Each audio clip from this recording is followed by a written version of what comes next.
In Canada, the debate on whether to buy the F-35 has stirred up again. Canada originally had the debate between 2012 and 2014, and I should know.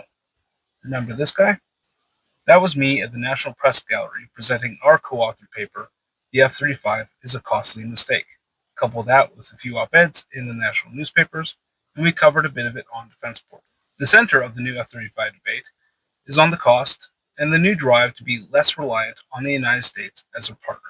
During the first debate, it was about two things: the cost and the reliability of the F-35, an aircraft that is still in development but operational. The F-35 is in the midst of its Block 4 modernization effort.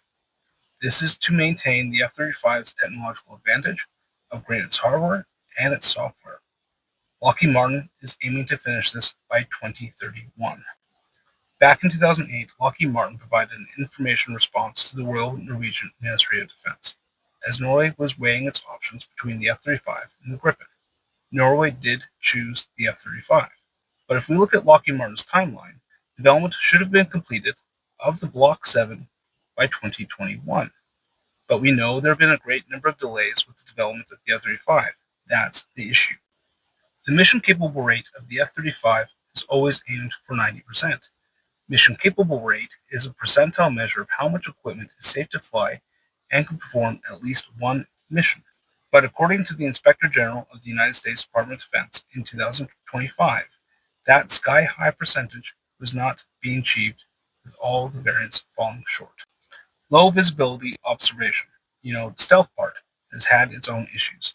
In 1999, an F-117A Nighthawk was shot down over Yugoslavia.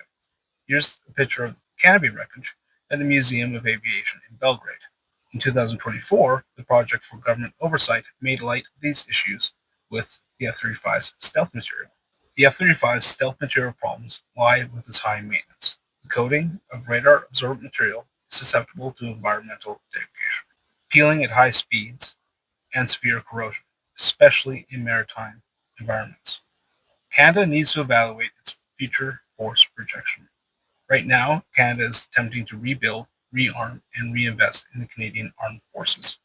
At the Hague Summit, NATO committed themselves to a 5% GDP towards defense spending, 3.5% to the actual military, and 1.5% towards cybersecurity, rebuilding infrastructure, and so forth. Now, some see the increase of defense spending meaning that more can be spent.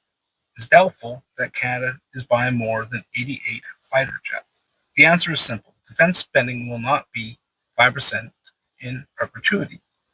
And what we buy now, we have to maintain and have adequate mission-capable rates for our equipment. The more we spend on maintenance, the less teeth the military will have.